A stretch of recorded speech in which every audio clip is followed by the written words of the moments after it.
Eh bien, le bonjour tout le monde. Bienvenue à cette autre édition de Conseil de vie et de Fantasy Football avec Simon et Danny. Comment est-ce qu'il va, le triple champion de la triple couronne? On vit un jour à la fois. Ah bon? Ah, écoute, Je pensais que tu te promenais dans les rues de Saint-Étienne-des-Grès en célébrant. j'ai mis sur pied, j'ai fait un plan de mon défilé. Un défilé à Saint-Étienne-des-Grès, Ouais, j'ai hâte dans de le fond, voir ça ça. va partir de chez nous et ça va se rendre directement au drive-thru du Tim Hortons pour revenir ensuite de ça à la maison. Avec Un wrap un repas, travailleur saucisse sans sauce. voilà, victorieux. Victorieux. Et voilà. C'est une bonne façon de célébrer, c'est Ah, excellent. écoute, peut-être un chocolat chaud. Oh, on va se gâter en tant que Ah, triple écoute, champion. tout dépendant qu'est-ce que ça va avoir de l'air. On va se le dire, Tim Hortons, des fois, c'est de l'eau chaude Ouais. ou des fois, c'est tout le contraire. Fait que c'est tout le temps une surprise. Parlant de triple champion, as-tu pensé à ce que tu vas t'offrir? Un chandail marqué Fantasy Champion? Une bague? Probablement la bague, parce que c'est la seule affaire que je ne ferai pas rétrécir au lavage. C'est excellent. Euh, on y va vraiment basic, là. Tout Tous à les fait. chandails que j'ai rapetissent au lavage. Hey, écoute, Problème de sécheuse. oui, exactement. C'est le problème de sécheuse. Ça n'a aucun rapport avec le défilé au Tim Hortons. Alors, dans mon pool, spécifions que tu as gagné mon pool. J'ai terminé deuxième sur 11. Je t'arrête rapidement. La semaine Quoi, c'est pas 18. vrai? Oui, non, c'est très vrai. OK, Mais merci. j'étais tellement heureux de ne pas jouer la semaine 18.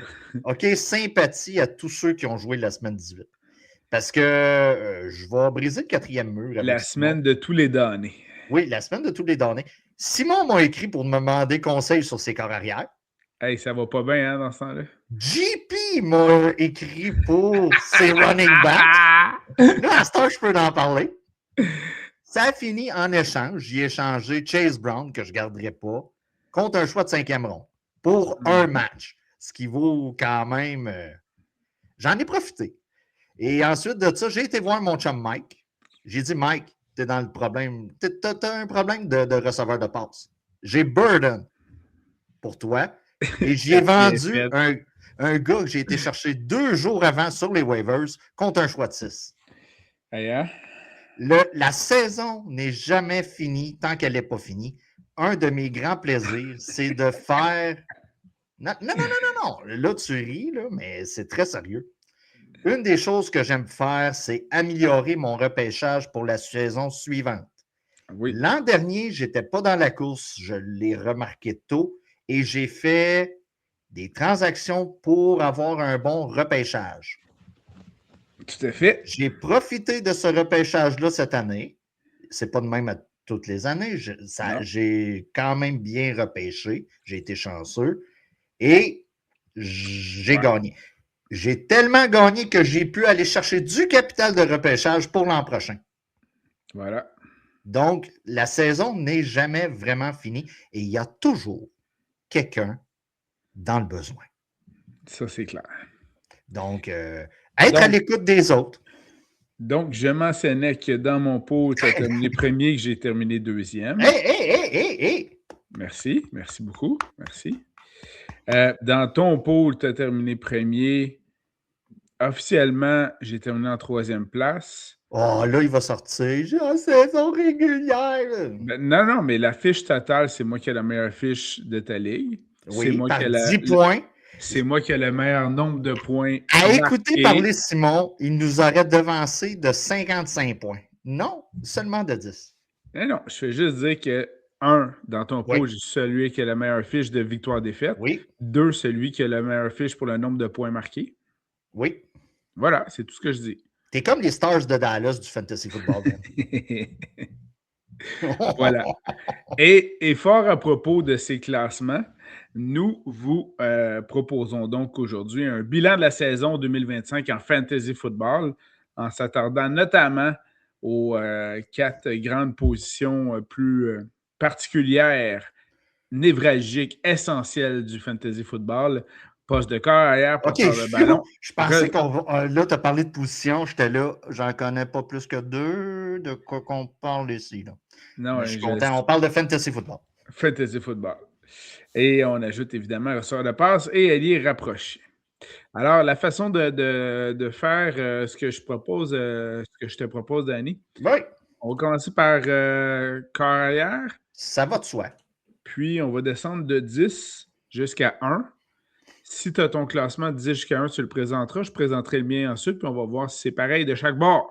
Ben, moi, je vais y aller avec le total de points. Dans le fond, à la fin de la saison, Vendu. Simon va y aller avec ses préférences et je vais sûrement ajouter mon grain de sel parce que c'est un peu ma spécialité. On va se dire. Alors, corps arrière, OK. pointage, numéro 10. A terminé 10e le temps de débouler ça. Surprenamment, on va y aller avec Justin Herbert qui a fini avec 286 points et des grenailles. C'est quand même surprenant parce que, on va se dire la vérité, j'ai trouvé que ça a été fait de manière non éclatante. C'était pas remarquable, disons-le. C'était pas remarquable. 9e, Jared Goff. Tu m'arrêtes si tu as. À date, dès que j'ai des joueurs différents, je vais t'arrêter, mais on a les mêmes. Jalen Hurts, qui a terminé 8e.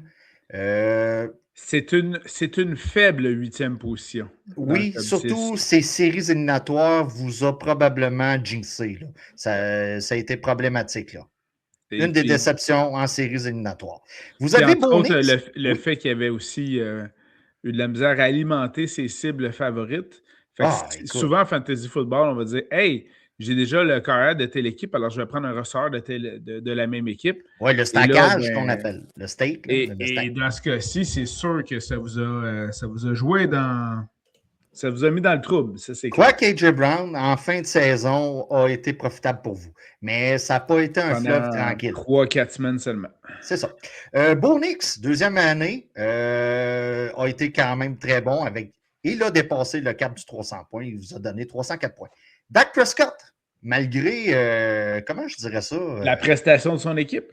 La prestation de son équipe en général. On va se le dire, Dak n'est pas là en défensive sur le terrain. Donc, 313 points. Caleb Williams. Quelle belle saison. Caleb Williams, donc, juste pour situer les gens, là, rentre dans ce cas-ci dans le top 5 des meilleurs corps arrière en Fantasy Football 2025.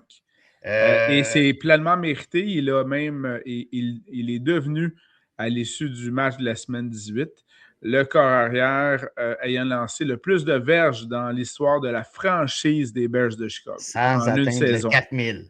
Sans atteindre le 4000. Sans atteindre le 4000, imaginez. Première demi, très difficile dans son cas contre Détroit.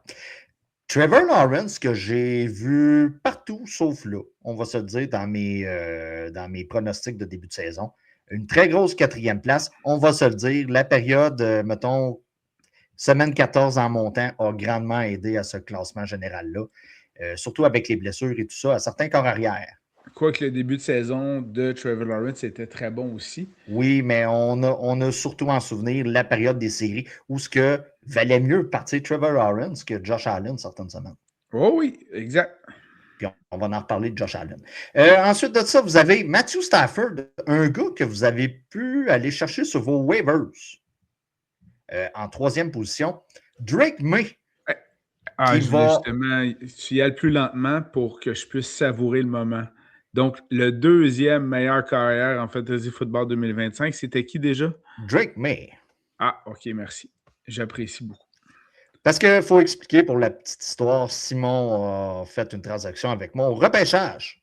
Où ce qui a été chercher un de mes choix de 8. C'est 6e dans ce cas-ci. 6e? OK. Il a été chercher mon choix de 6e en retour de son choix de 7e de l'an dernier et celui de cette année.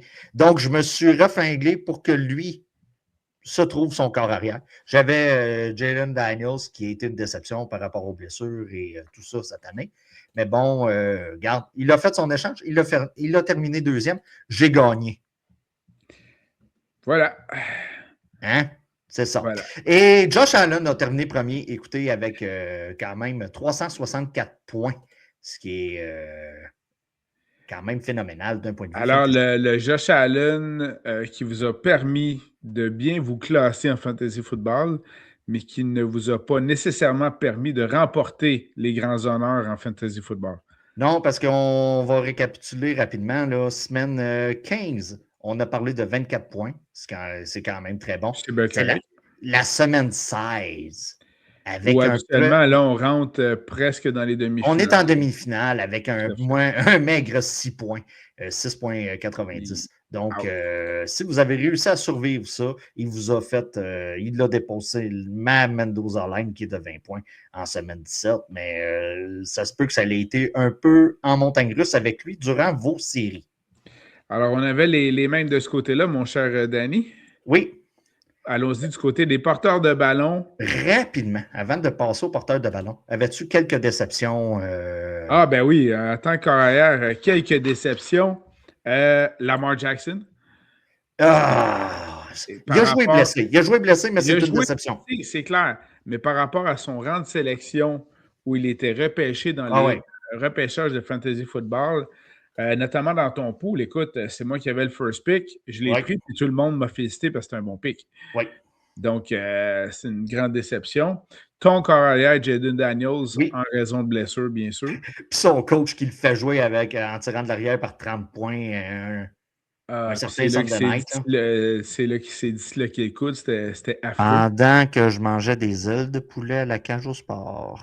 Hmm, pas moyen de fêter ça. Aucunement. Ben, j'ai Euh, continué à manger mes ailes de manière agressive. voilà. Troisième déception de mon côté au niveau des carrières, Joe Burrow. Mais là, on va Ouais. voir le repêchage du mois d'avril prochain et ainsi que la signature des agents libres ou joueurs autonomes à partir du mois de mars. Si les Bengals ne revendent pas d'au moins 2 nouveaux joueurs sur la ligne offensive, ben Joe va peut-être demander un échange là, parce que ça n'a foutument pas de bon sens. Ceci étant dit, l'état-major des Bengals a quand même fait tout ce que Joe a demandé depuis le début. Oui.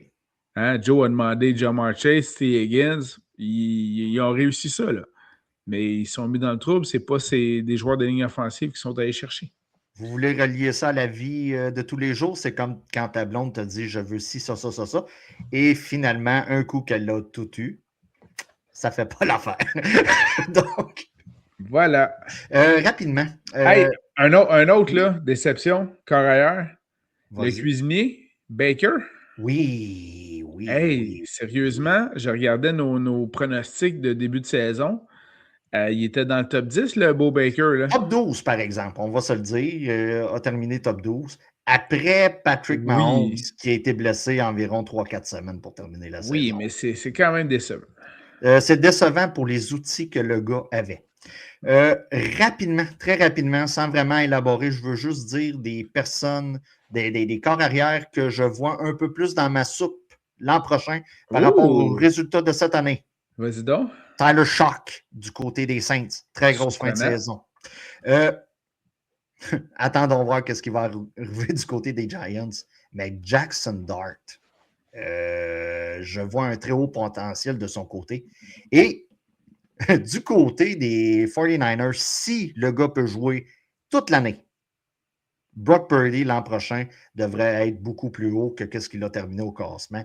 On a vu que ce que Mac Jones a été capable de faire, c'est un nom qui va être à surveiller. Il va être transigé durant l'entre-saison.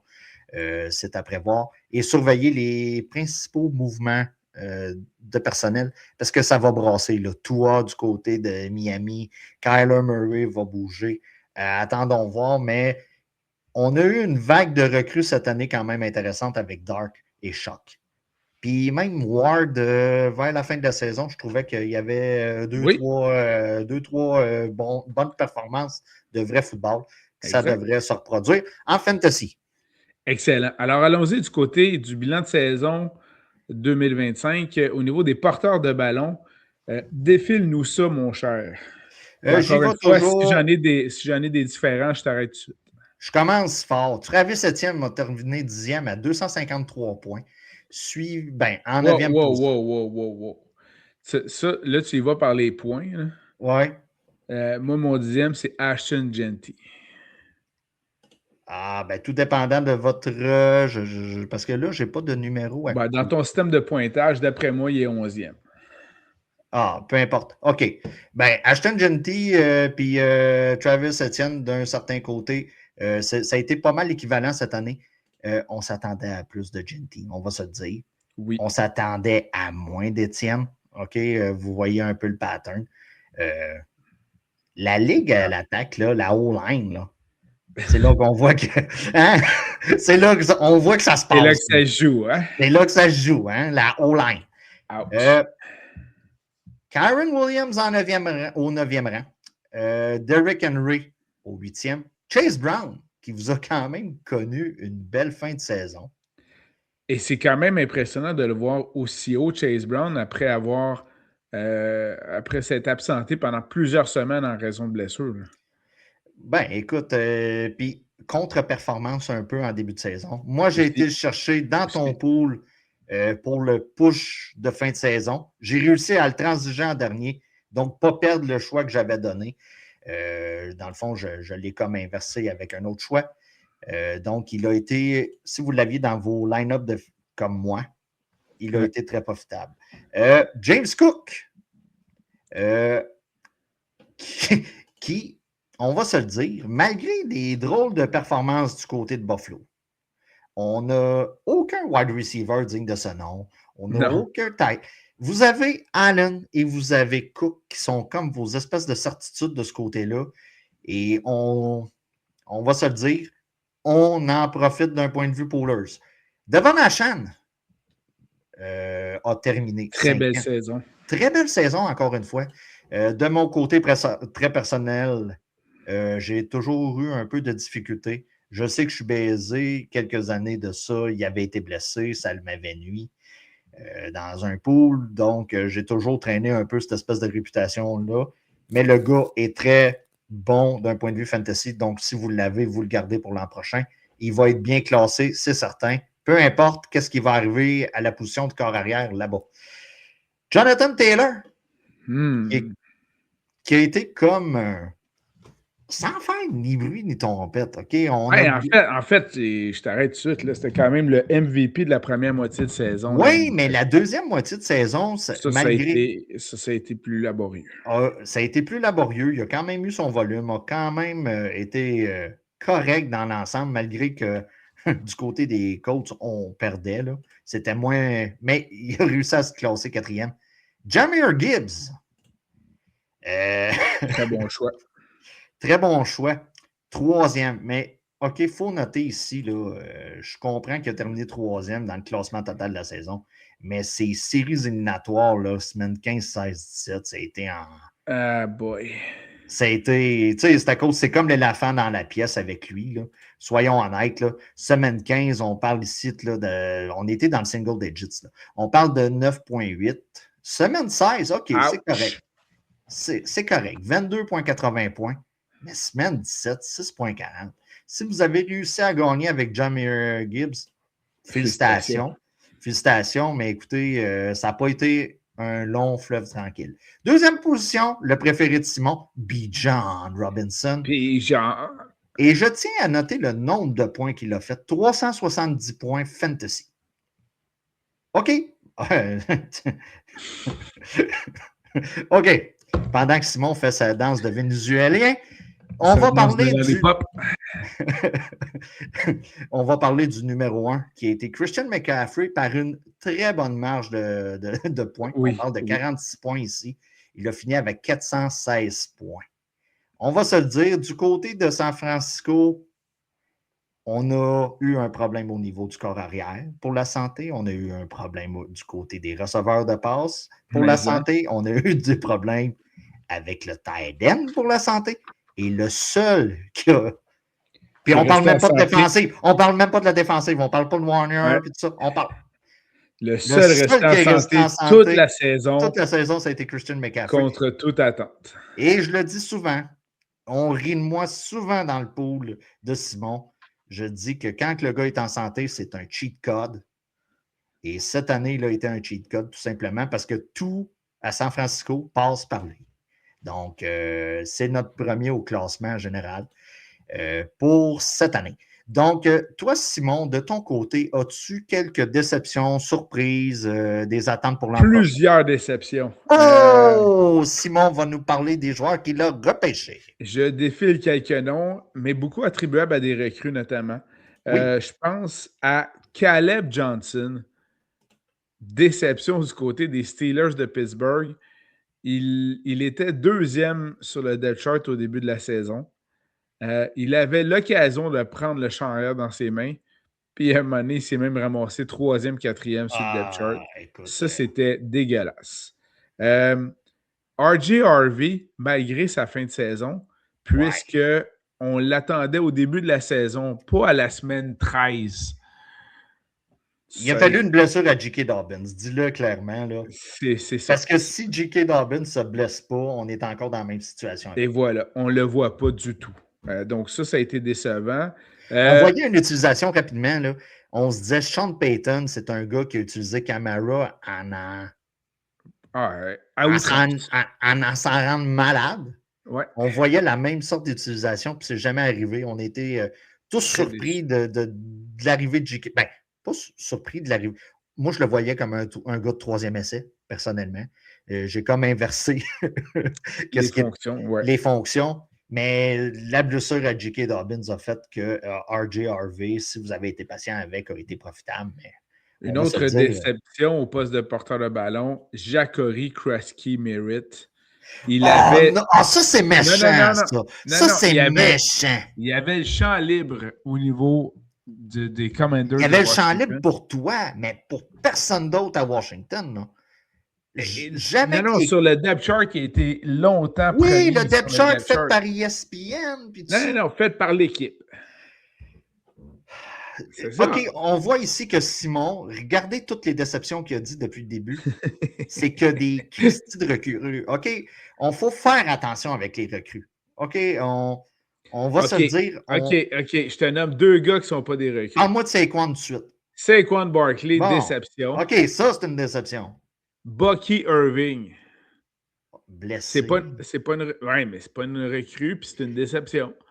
OK, ben t'en veux des déceptions. Breece Hall, blessé. Le système de jeu des Jets, OK, il y a une personne ici qui vous a dit, les Jets, là, même si on amène Justin Fields, ça va être de la boîte. OK, Breece Hall a fait partie de cette espèce de sable mouvant-là qu'a entraîné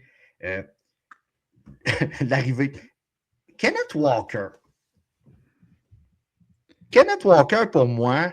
Ouais, mais à son rang de sélection, il n'est pas si mal. Oui, mais c'est à cause que tu t'attends à repêcher un running back numéro 1, puis ça n'arrivera jamais. On s'est dit, changement d'entraîneur, nouvelle arrivée de Sam Darnold, ça va tout. Non. Il n'y a rien qui a changé. Puis d'un point de vue Pooler, écoute, c'est un running back numéro 3 dans ta formation avec un peu d'upside comme running back numéro 2 l'an prochain. Oui. Tu sais, fait que, non, c'est ça. Puis rapidement, c'est pas mal ça. Josh Jacobs, ça a été difficile avec les blessures, mais tout ça. Mais c'est pas mal nos gars, nos déceptions de cette année. Surveillez, il va y avoir quand même quelques-uns de ces running backs-là qui vont être en joueurs agents libres. Mm-hmm. Vous avez Javonte Williams qui a été quand même une très bonne commodité par rapport au rang repêché cette année avec les Cowboys. On l'a vu même avec Blue là, à la dernière semaine. Là. Tu repêches comme troisième running back celui des Cowboys. Voilà. OK? Donc, vous avez Javonte Williams et d'autres. Vous avez Rico Dowdle qui va se retrouver agent libre, puis des gars comme ça. Surveillez ça. On va en parler un peu plus tard durant l'été. Si l'été peut finir par arriver. Voilà. Allons-y du côté des receveurs de passe au niveau de la saison 2025. Qui est le numéro 10? Je n'ai pas de petit chiffre à côté. J'essaie de descendre rapidement. On va y aller avec A.J. Brown. Ouh. Avec 220 points. On va se le dire, ça n'a pas été un long fleuve tranquille là, du côté d'A.J. Brown. Non, quand c'est lui-même qui nous avertissait de ne pas le choisir en fantasy football cette année. Non, c'est ça. On va se le dire, là, après le bye week, là, mettons, semaine 11, Là, on est tombé avec un A.J. Brown qui ressemblait plus à ce qu'on connaissait dans le double digits. Mais avant ça, ça a fait beaucoup. Ça vous a nuit, on va se le dire. Michael Wilson des Cardinals de l'Arizona. Ouh! Quelle fin de saison Très incroyable. grosse surprise, probablement un des gars que vous avez jamais drafté. OK, on va se le dire, vous avez été chercher sur les waivers. À la position, on va se le dire, c'est pas mal la meilleure commodité que vous avez pu avoir, comme au 9e rang. Devante Adams, Oui. malgré Pukanakwa, Malgré. et Puis il a réussi à... malgré le fait aussi qu'il n'a pas joué les 3 dernières semaines. C'est ça, quand même avec 222 points. Nico Collins, parlant de long fleuve qui n'a pas été tranquille, un peu à cause de son corps arrière, CJ Stroud. Zay Flowers. Zay motherfucking Flowers qui réussit toujours à tirer son épingle du jeu. C'est incroyable. Année après année. Puis on l'a même vu là, dimanche soir. Ouais. A quand même toujours son petit lot de volume, ses gros jeux, puis tout ça. Une de mes surprises cette année, j'aime le gars, mais j'aime le fait qu'il y a souvent des commotions. Je déteste le fait qu'il y a des commotions. Chris Olave. Avec Tyler Shock l'an prochain, watch out! On le voyait pas aussi élevé que ça. Non, on sait que le talent est là. Mais il était dans le top 20 seulement là, en début de saison. Là. On sait que le talent est là. Il a terminé avec 268 points.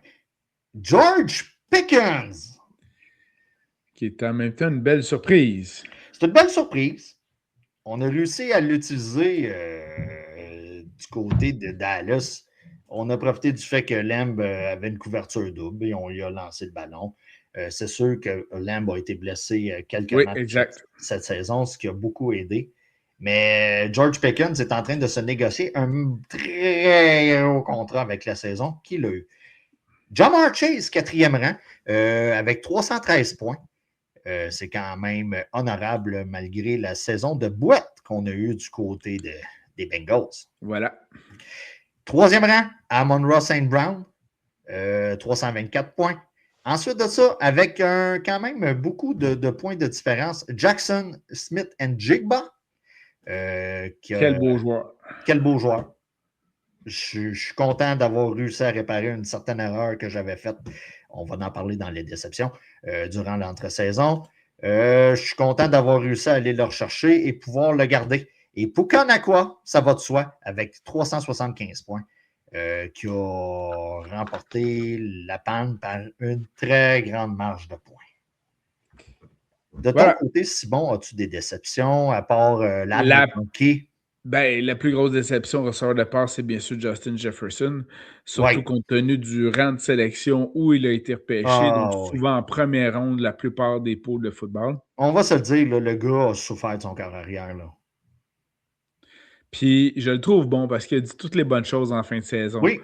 Il a dit « Je veux que McCarthy revienne, je vais aller travailler avec JJ dans l'entre-saison, on va travailler notre timing, notre synchronisme. » Il a dit toutes les bonnes choses. Tu vois que le gars, c'est un leader. Les Vikings sont chanceux de l'avoir. Disons ça comme ça. Les Vikings sont très chanceux de l'avoir. Parce qu'on va se le dire, il va suffire d'un podcast. Puis qu'il va dire des chienneries. Et tout peut dérailler, mais jusqu'à date, il ne prend pas cette traîne-là. De mon côté, bon, je prends la tangente de Simon. Je vais tomber sur une recrue. Ben, j'espère bien. Emeka Egbuka. Très, très gros début de saison.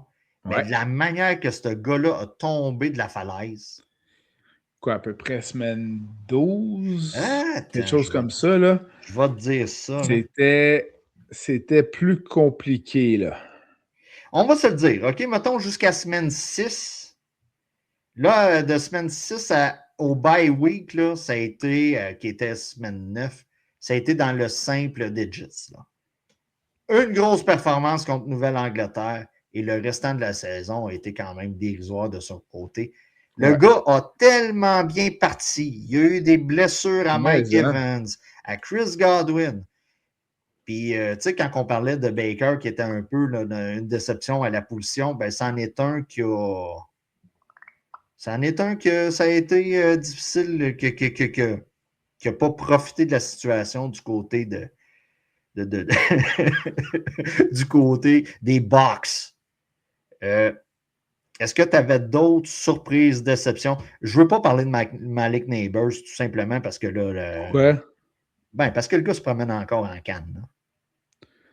Ouais, puis c'est une déception pareille. Ben, c'est une déception, mais les performances étaient quand même là d'un point de vue fantasy. Pour moi, c'est pas. On va se dire, c'est par les blessures, c'est des gars que. Parce que, tu sais, rendu là, j'aurais pu parler d'Odunze, j'aurais pu parler de Brian Thomas Jr. Ben, en fait, Odunze, parlons-en 30 secondes.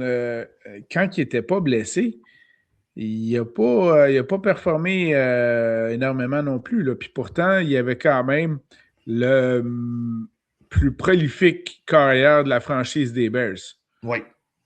Fait que le problème n'était peut-être pas du côté du carrière. On va se dire, c'est pour ça que je vois Burden dans ma soupe l'an prochain. OK? Voilà. On devance les choses. Brian Thomas Jr., qui a été probablement, là, peu importe Une l'analyse, méchante déception. c'était la plus grosse déception, surtout avec les performances de Trevor Lawrence cette saison. Moi, j'en ai un autre pour toi. Vas-y, Simon. Marvin Harrison Jr. Et d'autant plus que tu as nommé Michael Wilson. Ouais. Et donc, clairement, en tout cas, on verra dans ton classement, mais dans le mien, Michael Wilson va devancer Marvin Harrison Jr. pour le meilleur receveur de passe de l'équipe. La situation avec les Cards va être observée. Est-ce qu'on va rester avec Brissett? Brissett.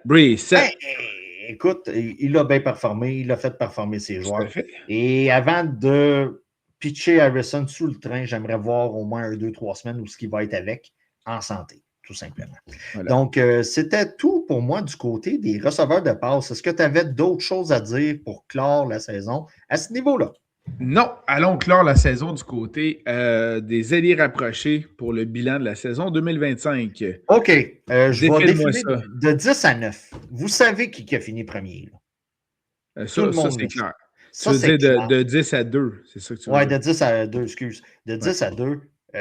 McBride, OK, a été un joueur tout seul, à part. C'est comme les belles années de Kelsey, c'est comme les belles années si on recule, des gars comme Gonzalez, puis tout ça. Bon, OK, on va descendre ça à partir. Je passe ça à Hunter Henry. OK. Qui a quand même, on va se le dire, son volume, c'est la zone de but. Et en fantasy football, c'est payant. Ce n'est pas nécessairement le gars qui a reçu le plus de passes, ce n'est pas nécessairement le gars qui va avoir le plus de volume, mais il est payant, qu'est-ce que je vous dis, aux abords de la zone de but. Ewan Johnson, du côté des Saints, c'est un gars que vous avez été chercher sur les waivers, a réussi quand même à 2 moments de la saison à vous dépanner de manière adéquate, si je peux dire ça comme ça. Ça n'a pas toujours été constant de son côté, mais quand il jouait bien, il jouait bien. C'est arrivé en même temps que Choc, on va se dire la vérité, qui jouait mieux. Dallas Goedert. Yep. 185 points. Là, vous allez dire, c'est à cause du côté de Philadelphie. Devonta Smith, ça n'a pas produit autant qu'espéré. AJ Brown, un petit peu. Ben, c'en est un, lui, qui a été chercher quand même sa part de ballon. Puis vous pouviez le mettre comme flex là, certaines semaines dans vos alignements, puis il ne vous aurait pas nuit. Donc, il a terminé quand même haut cette année. Aaron Fanning Jr., un gars qu'il va falloir surveiller l'an prochain, surtout côté des Bruns. Du côté des Bruns. Njoku, c'est sa dernière année de contrat. Là, je parle de mémoire du côté des Bruns. Il devrait se ramasser tout seul. C'est un gars qui va être repêché haut l'an prochain à la position. Surveillé de son côté. Au 5e rang, Jake Ferguson des Cowboys. Quelques grosses semaines, mais toujours une certaine constance dans le volume. Mais pas tant que ça, pareil. Mais pas tant que ça, mais il y avait une constance. Tu habillais le gars, tu disais, OK, il va me donner... regarde, on va sortir... Il va donner 12-13 points. Là. Oui, mais 12-13 points pour un tight end. Là. On va se le dire, c'est quand même... on va se le dire, c'est quand même le bienvenu. Là. parce que ça n'a pas été la position la plus relaxe cette année. Tyler Warren, 4e rang. Belle surprise du côté des Colts. Ouais. Ça s'est un peu, on va se dire, en fin de saison, c'était un peu plus coup-ci, coup-ça, là. Avec tout ce qui est arrivé à Daniel Jones et tout ça, c'est une autre équipe qui va falloir surveiller la situation au poste de corps arrière. Est-ce qu'on va garder Jones? Exactement. Richardson, qu'est-ce qui arrive avec ça? Vous avez Reinhardt? Oui. Riley Reinhardt, je pense. Ouais, quelque chose comme ça. Riley Leonard, pardon. Leonard. On a Leonard. juste mélangé des lettres, puis finalement, ça sonnait plus pareil.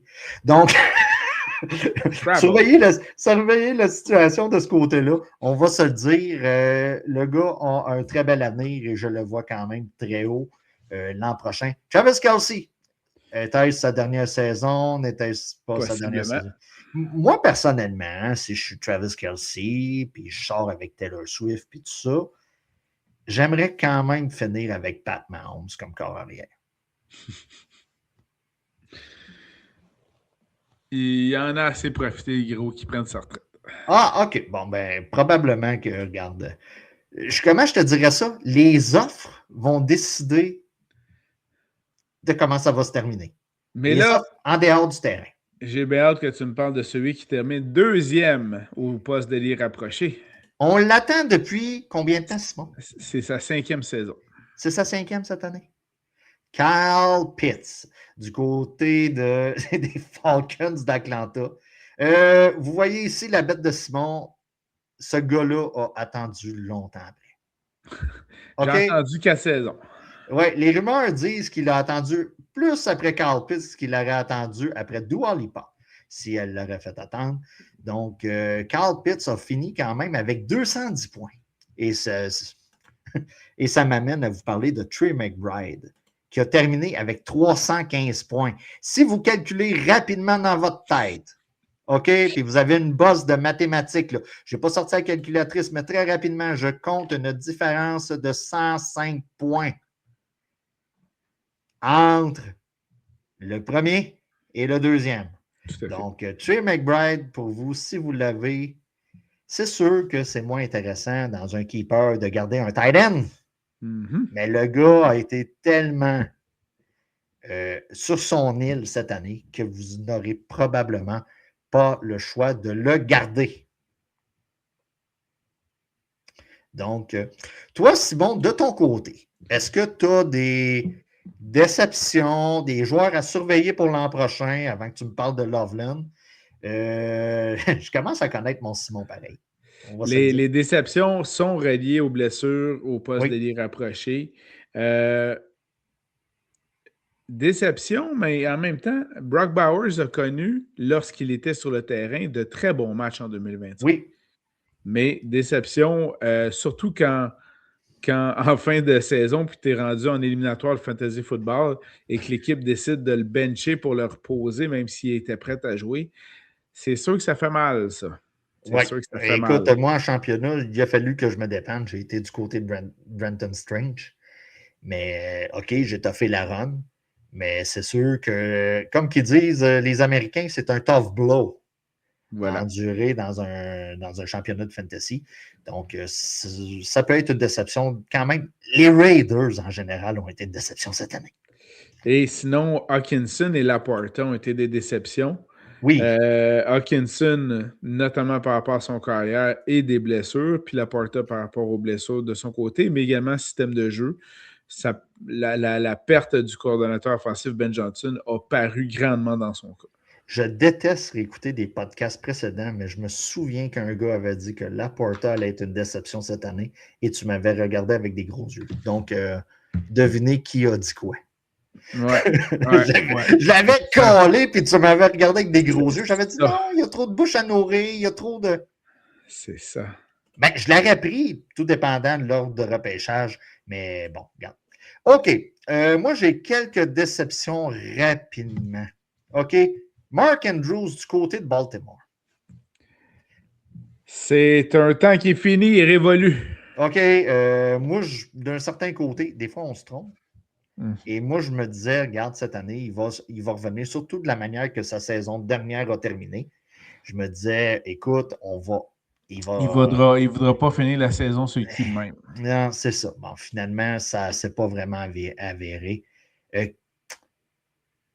Blessure à Tucker Craft, je l'attends plus haut la saison prochaine. On va se dire. Oui. Top 5 l'année prochaine, Tucker Craft. OK, je les mets les deux ensemble. Jonnu Smith et Pat Freiermuth du côté de Pittsburgh. Écoute, moi, je me disais, OK, Freiermuth, son volume va baisser, mais ça va aller du côté de Jonnu Smith qui avait très bien fini avec Miami la saison d'avant. Je me disais, regarde, on a quand même un échappatoire popé pour Aaron Rodgers. Les deux vous ont fait patate. C'est des gars qui ont été draftés. Donc, c'est un peu mes déceptions. Mais la position tight end est de plus en plus une position qu'il faut jouer sur les waivers. Voir ici là, Colby Parkinson, que personne n'avait vu arriver en début de saison. AJ Barner, des gars comme ça. Ronde Gadsden. Lui, on ne l'attendait pas. 0 pinball. Fait qu'il faut toujours être à l'affût. Faut toujours être à l'affût. Des gars comme Dalton Schultz qui sont quand même bien classés. Mais le poste de tight end, quand tu sors du top 4, top 5, prépare-toi mentalement à le jouer sur les waivers. Donc, voilà, bien dit. Alors, ça fait le tour du bilan de saison 2025 en Fantasy Football. Ça ressemble à ça, Simon. Merci beaucoup, mon cher Danny. Je suis sûr que tu as un petit conseil de vie en terminant. Écoute, rapidement comme ça, j'aimerais remercier les Américains aujourd'hui. OK. Là, tu te demandes où est-ce que je m'en vais. Parce qu'ils ont fait quelque chose de bien pour nous, Canadiens. Ils n'ont pas sélectionné dans leur club de hockey Lane Hudson et notre petit scoreur Cole Caulfield. Et en tant que Canadien, j'aimerais vous remercier de ne pas nous les avoir mis dans la face durant le tournoi olympique cette année. En tant que fan du Canadien, j'aimerais vous... Il nous aurait fait mal. Hein? Il nous aurait fait mal. Il nous aurait fait mal. Surtout qu'on va vous rappeler, chers fans de hockey, que les dernières fois qu'on a battu les Américains, c'est toujours par un but. Puis, OK, je parle de Cole Caulfield, mais Robertson, là, le gars de Dallas qui n'ont pas pris dans leur alignement, là, merci beaucoup. Sérieusement, merci beaucoup. Je voulais juste prendre la peine de saluer cet excellent DG qu'est le Bill Guérin d'avoir pris cette décision-là. Moi, en tant que fan du Canadien, je suis content de voir que Hudson et Caulfield vont pouvoir prendre des Pina Colada pendant 2 semaines, se laisser pousser une petite bière, une bedette de bière et revenir en forme pour terminer la saison avec le Canadien, alors que nous allons en avoir de besoin. De mon côté, conseil de vie, je complète ce que Danny a mentionné avec le conseil suivant. Surveillez bien les patinoires de quartier de Montréal au mois de février. Vous allez peut-être y retrouver un certain Lane Hudson et vous aurez peut-être la chance de patiner avec lui. Et je dirais même avec son ami Demidov. Non. Tu ne crises pas un flot de Satan qui ne s'est pas breaké dans ses jambes. Tu ne me fais pas ça. Il l'a fait le 24 décembre. Ouais, mais là, tu rouvres le complexe à Brossard. Tu rouvres le complexe à Brossard. Là. Non. Moi, je veux le retrouver encore sur les patinoires. On va se le dire, là, les patinoires en février, là, on est au Québec, là. Et ils vont avoir des fissures, de la fausse glace, puis des cracks, puis trop d'enfants qui ne savent pas patiner, puis des jeunes de 20 ans qui se pensent dans le junior majeur, qui vont plaquer des enfants de 12. Là. Non. Là, tu rouvres le complexe à Brossard. Mon conseil, surveillez ces nouvelles-là au cas où vous auriez pu être aussi chanceux que ceux qui l'ont été le 24 décembre. Là, Kent. Mettez culotte. C'est quoi là, le nom de l'autre, là, celui qui est supposé d'apprendre le français? Là, Jeff Gorton. Jeff Gorton. Bon, là, Jeff, là, puis Kent, là. Non. Là, tu ouvres le complexe à Brossard. T'es fait coucher là. OK? T'installes une PlayStation avec, comment ça s'appelle, Fortnite, Minecraft, puis toutes ces affaires-là. Là. Puis là, les gars, vous restez là. Puis s'il faut, vous collez des petites madames de Montréal là, par le journal, là. Là, t'occupes nos gars. Ils sortent pas d'ici. Voilà. C'était les conseils de Apparemment, Danny. Cole n'aura pas de misère à scorer. Ça a l'air qu'il n'y a déjà pas de misère. Apparemment. Cole, il profite de ça. On Voilà. aurait tout fait pareil. Voilà. Simon le fait avec cette face-là. Imagine Cole. Hey, imagine Cole. Imagine Cole. Imagine Cole. Imagine. Hey, merci mon cher Danny. On Let va me pouvoir... put that .net. Voilà. Et voilà. On aura l'occasion de se reparler. On fera une brève présentation de nos prédictions des matchs du week-end avec les matchs éliminatoires qui commencent dans la NFL. Pas facile. Alors d'ailleurs, j'attends vos prédictions pour le pool de football des séries. Je le mettrai sur la page Facebook de Conseil de vie et de Fantasy également aussi. Alors voilà, merci beaucoup Danny. Portez-vous bien tout le monde. Ce fut un plaisir de faire cette belle saison 2025 avec vous et on se reparle très bientôt. Je ne gagnerai plus jamais 3 fois pareil. Ça, c'est clair. C'est clair. Salut là. Ciao, bye.